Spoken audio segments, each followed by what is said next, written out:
Hi guys, అందరూ ఎలా ఉన్నారు? ఈరోజు గోల్డ్ మార్కెట్ అప్డేట్ కానీ చూసుకుంటే 24 క్యారెట్ల 10 గ్రాముల బంగారం ధర స్వల్పంగా అయితే తగ్గింది. అదేవిధంగా 22 క్యారెట్ల 10 గ్రాముల బంగారం ధర కూడా స్వల్పంగా అయితే తగ్గిందనమాట. ఇక వెండి ధర అయితే కేజీకి కొంచెం భారీగానే తగ్గిందని అయితే చెప్పుకోవచ్చు.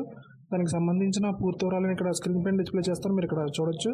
ఇక్కడ కానీ మనం గమనించినట్లయితే 24 క్యారెట్ల 10 గ్రాముల బంగారం ధర 110 రూపాయలు తగ్గి 70,580గా కొనసాగుతుంది. అదేవిధంగా 22 క్యారెట్ల 10 గ్రాముల బంగారం ధర 100 రూపాయలు తగ్గి 64,700గా అయితే ఉంది. కేజీ వెండి ధర కేజీకి 1,500 రూపాయలు అయితే తగ్గి 85,500గా అయితే కేజీ వెండి ధర నమోదవుతుంది. రెండు తెలుగు రాష్ట్రాల్లోని ప్రధాన నగరాల్లో దాదాపుగా ఈ ధరలు అయితే నమోదవుతున్నాయి. ఈ ధరలపై మీ అభిప్రాయాన్ని కామెంట్ రూపంలో తెలియజేయండి. అదేవిధంగా ప్రతిరోజు గోల్డ్ అలాగే సిల్వర్కి సంబంధించిన మార్కెట్ అప్డేట్స్ని నేరుగా మొబైల్కి నోటిఫికేషన్ రూపంలో పొందేందుకు మన ఛానల్ని సబ్స్క్రైబ్ చేసుకుని బెల్ ఐకాన్ కూడా యాక్టివేట్ చేసుకోండి. Thank you.